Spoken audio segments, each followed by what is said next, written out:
7. 저녁에 일라긴과 작별하였을 때 니콜라이는 집에서 굉장히 멀리 떨어져 있는 것을 깨달았다. 그래서 그는 아저씨의 권유에 따라 사냥개들을 아저씨의 소유지 마을인 미하일로프카에 두어 하룻밤 재우기로 했다. 만약 너희들이 잠깐 집에 들러준다면 그야말로 근사하겠는데 하고 아저씨는 말했다. 그렇게 해주기만 한다면 그보다 더 좋은 일은 없겠는데 자 보렴 이처럼 날씨도 음산하지 않니? 이렇게 아저씨는 말을 이었다. 그러니까 집에서 잠깐 쉬었다가 마차로 아가씨를 데리고 돌아가는 게 좋을 거야. 아저씨의 제의는 받아들여졌다. 니콜라이는 사냥꾼 한 사람을 오트라드 노예 마을로 보내어 마차를 가져오게 하고 그는 나타시아와 빼짜와 더불어 아저씨네 집으로 갔다. 크고 작은 5사람가량의 하인이 주인을 맞으러 정면 현관으로 뛰어나왔다. 그러자 또 늙은이, 어른 아이 등 몇십 명의 여자들이 뒷현관으로부터 나와서 말을 타고 들이닥친 손님들을 구경하는 것이었다. 나타샤가 더욱이 말을 탄 숙녀가 일행에 섞여 있기 때문에 하인들의 호기심은 절정에 이르렀다. 많은 사람들은 그녀 앞인데도 어려워하지 않고 옆으로 다가와서 얼굴을 들여다보았다. 그리고 무슨 말을 들어도 알아채지도 못하고 이해할 수도 없는 초인간적인 불가사의한 구경거리기라도 한 듯 당자를 앞에 놓고 제멋대로의 비평을 하는 것이었다. 아린까 좀 봐요. 옆으로 타고 있네. 옷자락을 팔락이며 앉아있잖아. 어머나 뿔피리까지 가지고 있어. 어머나 단도까지 영락없는 따따르 여자인걸. 이상하게도 굴러떨어지지 않는구려. 그 가운데서도 가장 숙기 좋은 여자가 느닷없이 나타샤에게 직접 물어보았다. 아저씨는 정원수가 무성한 목조 가옥의 자기 집 현관 옆에서 말을 내리자 하인들을 둘러보면서 볼 일이 없는 자는 여기서 물러가 손님과 개의 접대에 필요한 일을 하라고 외치듯이 분부했다. 모두들 일시에 흩어져 달아났다. 아저씨는 나타시아를 말에서 내려주고 손을 잡아 널판지가 휘청거리는 입구의 청청대로 끌고 올라갔다. 벽토칠도 하지 않은 통나무 벽의 집안은 그다지 깨끗하다고는 할 수 없지만 여기에 살고 있는 사람들이 집을 더럽히지 않으려고 유의하고 있는 것 같지도 않았지만 그렇다고 해서 내버려 두고 있는 것 같지도 않았다. 복도에는 싱싱한 능금의 향내가 감돌고 벽에는 이리와 여우 가죽이 걸려 있었다. 아저씨는 현관방을 지나 손님들을 접대하는 탁자와 마호가니의 의자가 놓여있는 조그만 응접실로 안내하여 자작나무 원탁과 소파가 있는 객실로 거쳐 다 해진 소파며 달아떨어진 융단이며 수보로퍼 장군의 초상이며 주인의 양친 그리고 그 자신의 군복 차림의 초상 등이 걸려있는 서재로 안내했다. 서재에서는 담배와 개 냄새가 코를 푹 찔렀다.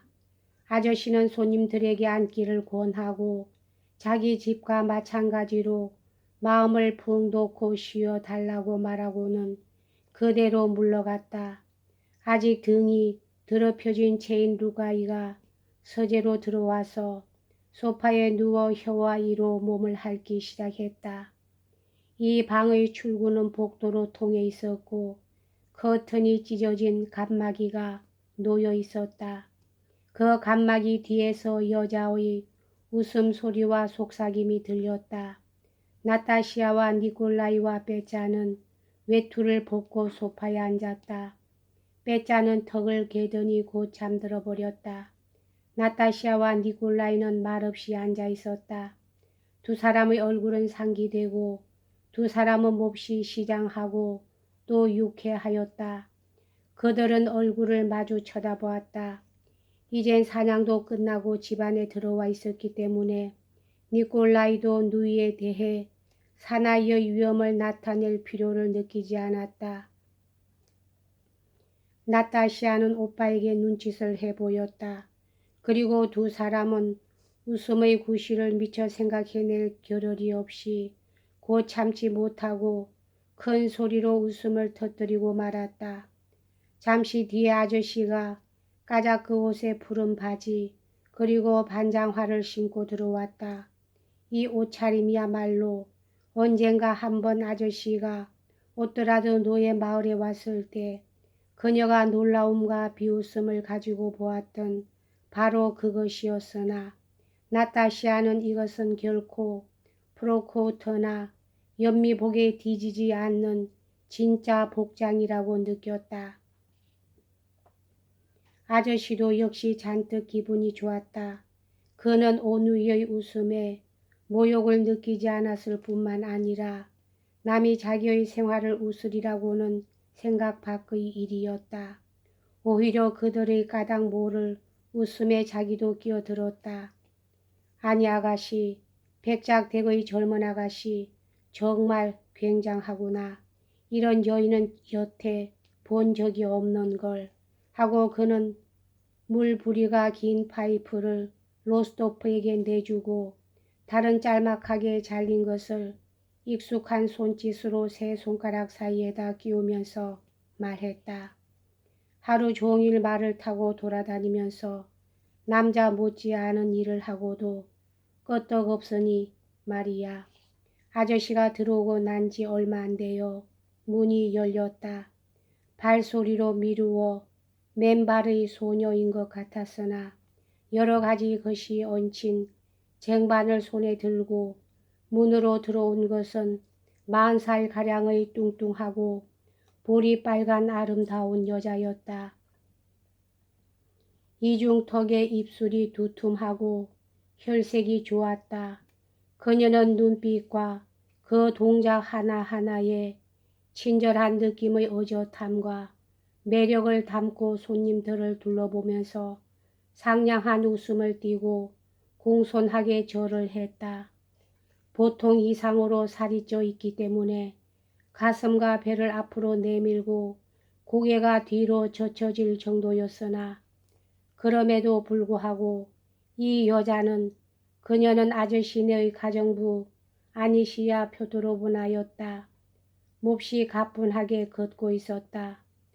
먼저 탁자로 다가와서 쟁반을 놓고 피둥피둥한 하얀 손으로 술병이며 안주며 그 밖의 음식을 솜씨 있게 꺼내서 탁자에 버려 놓는 것이었다. 그것이 끝나자 그녀는 뒤로 물러나서 얼굴에 웃음을 띠고는 문 옆에 섰다. 자, 가정부는 나가겠어요. 이것으로 아저씨가 어떤 분인지 아시겠죠? 로스토프에게는 이 여자의 출연이 이렇게 말하고 있는 것처럼 보였다. 어떻게 모를 수가 있겠는가.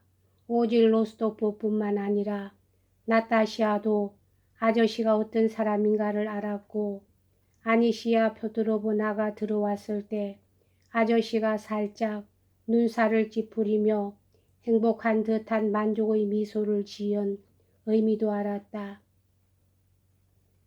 쟁반 위에 얹혀있던 것은 약술, 과일술, 버섯, 버터와 밀크를 넣어 만든 라이 보리 과자, 벌집에 든 채의 꿀, 거품이 일고 있는 끓인 꿀, 능금, 날 것과 구운 것과 꿀에 담근 호두 등이었다. 그리고 다시 아니시아 표드로브나는 꿀과 설탕을 넣어 조린 2가지의 잼, 햄, 막 구워낸 뜨끈뜨끈한 닭고기 등을 가지고 왔다.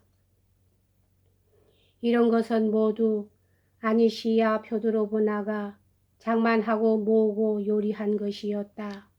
모두 아니시야 펴두로브나 특유의 냄새와 맛과 느낌을 지니고 있었다.